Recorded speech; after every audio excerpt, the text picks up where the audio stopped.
আসসালামু আলাইকুম। সুপ্রিয় এসএসসি ২৬ এবং ২৭ শিক্ষার্থী, তোমরা যারা গ্রাফ চার্ট নিয়ে অনেক চিন্তায় আছো যে কোন গ্রাফ চার্ট গুলো আসলে তোমাদের জন্য খুব বেশি গুরুত্বপূর্ণ, অনেক বেশি গুরুত্বপূর্ণ।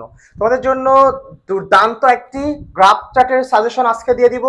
এই সাজেশনের বাইরে তোমার কোনো গ্রাফ চার্ট অতিরিক্ত পড়তে হবে না। গ্রাফ চার্ট বলো আর পাই চার্ট বলো, যেটাই বলো না কেন, তোমাদের যারা বিশেষ করে ২৬ শিক্ষার্থী আছো অথবা ২৭ ব্যাচের শিক্ষার্থী এসএসসি, তোমাদের জন্য এই গ্রাফ চার্টের দুর্দান্ত সাজেশন। দেখো কোনগুলো তোমাদেরকে খুব বেশি বেশি মনে রাখতে হবে, খুব বেশি বেশি করে পড়তে হবে। প্রথমত, যে causes of air pollution of different source of Dhaka city, অর্থাৎ ঢাকা শহর হতে পারে অথবা যে কোনো শহর হতে পারে, সেই শহরে তোমার বায়ু দূষণের প্রধান প্রধান কারণগুলো কোন কোন কোন উৎস থেকে এই বায়ু দূষণটা হয়, এটা মূলত পাই চার্ট আকারে আসে। ২ নম্বরে পপুলেশন গ্রোথ রেট, এটা কিন্তু অনেক বেশি গুরুত্বপূর্ণ, এটা আছে গ্রাফ চার্ট। এবং ৩ নম্বরে যেটা অনেক বেশি গুরুত্বপূর্ণ, the percentage of the type of books in a college library.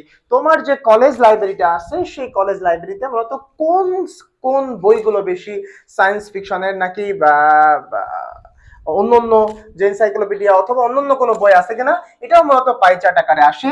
এরপরে ৪ নম্বরে প্রাইস হাইকটা অনেক বেশি গুরুত্বপূর্ণ, বিশেষ করে এবছরের জন্য, কারণ দ্রব্যমূল্যের ঊর্ধ্বগতি যেভাবে বাড়ছে, এটা কিন্তু প্রাইস হাইকটা অনেক অনেক বেশি গুরুত্বপূর্ণ। এরপর ৬ নম্বরে mobile phone internet user in Bangladesh, mobile phone user অথবা ইন্টারনেট ইউজার, এটা কিন্তু আসলে প্রত্যেক বছরই কিন্তু অনেক বেশি হাইপে থাকে, গুরুত্বপূর্ণ থাকে। এবং মাঝে মাঝে কিন্তু মোটামুটি এটা কিন্তু বিভিন্ন বোর্ডে কিন্তু পরীক্ষাতে এসে থাকে, যেহেতু এবছর থেকে অভিন্ন প্রশ্নপত্রের পরীক্ষা হবে, সেক্ষেত্রেও কিন্তু এটা কিন্তু অনেক বেশি গুরুত্বপূর্ণ।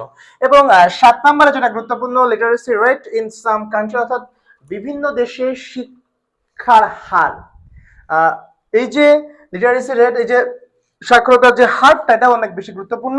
৮ নম্বরে different profession in educated people, অর্থাৎ বাংলাদেশের যে শিক্ষিত মানুষ, এই শিক্ষিত মানুষগুলো কে কত পার্সেন্ট কোন পেশায় যাচ্ছে, এটা কিন্তু অনেক অনেক বেশি গুরুত্বপূর্ণ। এটা পাই চার্ট আকারে আসে এবং অনেক বোর্ডে কিন্তু বিগত সালের পরীক্ষাগুলোতে কিন্তু এসেছে।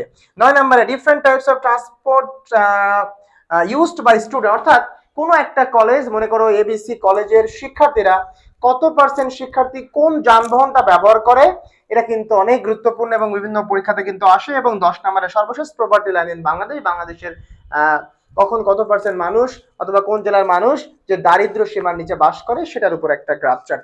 অর্থাৎ তোমরা যারা ২৬ শিক্ষার্থী আছে, তোমাদের কিন্তু এই যে ১০টা গ্রাফ চার্ট, এই ১০টা গ্রাফ চার্টের বাইরে তোমার কিন্তু পড়তে হবে না।